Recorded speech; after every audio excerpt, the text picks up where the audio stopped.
അസ്സലാമു അലൈക്കും വറഹ്മത്തുള്ളാഹി വബറകാതുഹു. കരുനാഗപ്പള്ളി മഹല്ല് കമ്മിറ്റിയുടെ പ്രസിഡന്റ്, അവിടെ ഖത്തീബായി ജോലി ചെയ്യുന്നത് പ്രശസ്ത വാഗ്മി കബീർ ബാക്കവി. ഉസ്താദ് ഖത്തീബായി ജോലി ചെയ്യുന്ന മഹല്ലിൻ്റെ പ്രസിഡന്റിൻ്റെ മകൻ്റെ വിവാഹം ഹിന്ദു ഹൈന്ദവ ആചാരപ്രകാരമാണ് നടന്ന ഒരു വീഡിയോ സോഷ്യൽ മീഡിയയിൽ നാം കണ്ടു. ഇവിടെ വലിയ ചർച്ച, കബീർ ബാക്കവി ആ മഹല്ലത്തിൻ്റെ ഖത്തീബായിട്ടും ഇത്ര വലിയ അനാചാരം, പരിശുദ്ധമായ ദീൻ എതിരായ രീതിയിൽ ഒരു വിവാഹം, നിക്കാഹൊന്നുമില്ലാതെ ഹിന്ദു പദ്ധതി പ്രകാരം, ആചാരപ്രകാരം വിവാഹം കഴിച്ചു. കബീർ ബാക്കവി ഇതിനെക്കുറിച്ചൊന്നും സംസാരിച്ചില്ല എന്നും, ഒരു മഹല്ലത്തിൻ്റെ പ്രസിഡന്റിൻ്റെ മകൻ്റെ വിവാഹം ഇത്രയും മോശമായ രീതിയിൽ നടക്കുമ്പോൾ എന്തുകൊണ്ട് അതിനെ കാര്യഗൗരവത്തിലെടുക്കുന്നില്ല എന്നും പല വിധത്തിലുള്ള ചർച്ചകൾ നടക്കുന്നുണ്ട്. കബീർ ബാക്കവി ലോകപ്രശസ്തനായ ഒരു പ്രഭാഷകനാണ്. അദ്ദേഹത്തിന് അതിനെ എതിർക്കാനുള്ള കഴിവുണ്ട്. മൻ റആ മുൻകറൻ ഫല്യുഗയ്യിറു ബിയദിഹി, ഒരു തെറ്റ് കണ്ടാൽ അത് കൈകൊണ്ട് തടുക്കണം. ഫഇല്ലം യസ്തതി, സാധ്യമല്ലേ നാവ് കൊണ്ട്, അതിനും സാധ്യമല്ലേ കൽബ് കൊണ്ടെങ്കിലും തടുക്കണമെന്ന് പറയുമ്പോൾ, നാക്കുകൊണ്ട് തടുക്കാൻ കഴിവുള്ള കബീർ ബാക്കവി എന്തുകൊണ്ട് സംസാരിച്ചില്ല? ഇങ്ങനെ പല ചോദ്യങ്ങളും കബീർ ബാക്കവി ഉസ്താദിനെ വിമർശിച്ചും അവിടുത്തെ കമ്മിറ്റി പ്രസിഡന്റിനെ ആക്ഷേപിച്ചും പല രീതിയിലുള്ള വാർത്തകൾ, വിഷയങ്ങൾ എൻ്റെ പ്രിയപ്പെട്ടവരെ പല ഇടങ്ങളിൽ നാം കേൾക്കുമ്പോൾ, ഹിന്ദു ആചാരപ്രകാരം വിവാഹം കഴിക്കുന്നു എന്ന് പറയുമ്പോൾ അത് വ്യഭിചാരമല്ലേ? പരിശുദ്ധ ഇസ്ലാം അത് അനുവദിക്കുന്ന കാര്യമല്ല. നാം മനസ്സിലാക്കേണ്ട ഒരു കാര്യമുണ്ട്. നാം ഏതൊരു കാര്യം മനസ്സിലാക്കുമ്പോൾ വിശുദ്ധ ഖുർആൻ എന്ത് പറയുന്നുണ്ട്, ഹദീസ് എന്ത് പറയുന്നുണ്ട് എന്ന് നാം നോക്കേണ്ടതുണ്ട്.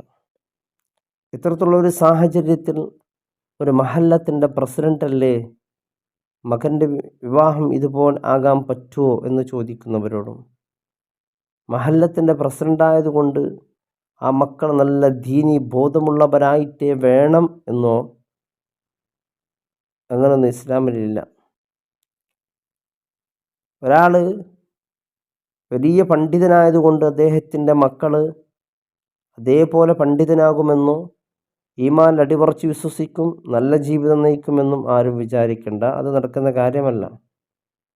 നമുക്കറിയാമല്ലോ, പ്രവാചകന്മാരുടെ മക്കൾ പോലും കാഫിറായി ചത്തുപോയ സംഭവങ്ങൾ നമുക്കറിയാം. പ്രവാചകനെ സ്നേഹിച്ച് പ്രവാചകന് എന്തു ചെയ്യാൻ വേണ്ടും സന്നദ്ധരായ ആളുകൾ മരിക്കുമ്പോൾ ഈമാൻ ഇല്ലാതെ മരണപ്പെട്ടതറിയാം. നൂഹ് നബിയുടെ മകൻ അവസാനം കാഫിറായി ചത്തുപോയി എന്നാണ് പറയുന്നത്.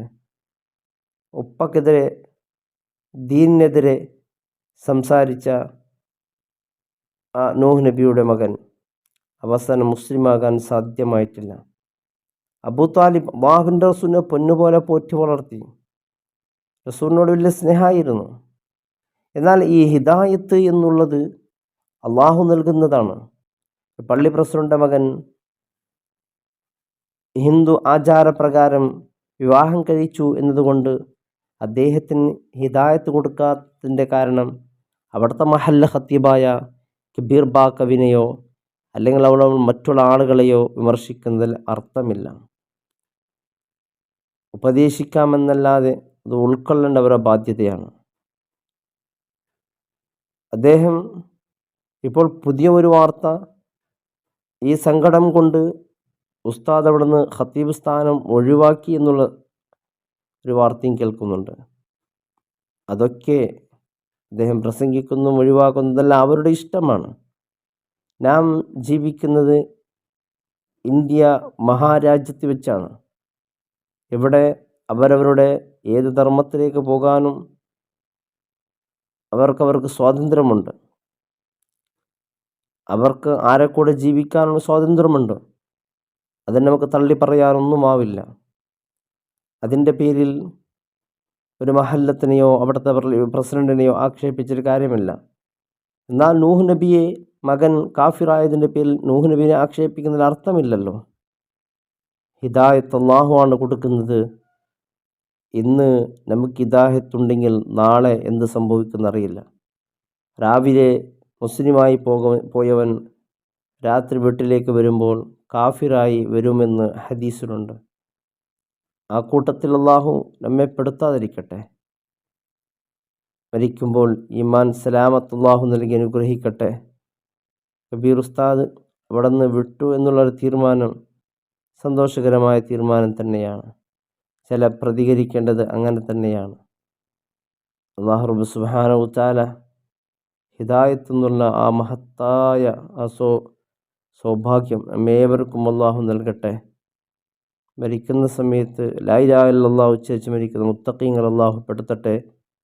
അസ്സലാമു അലൈക്കും വറഹ്മത്തുള്ളാഹി വബറകാതുഹു.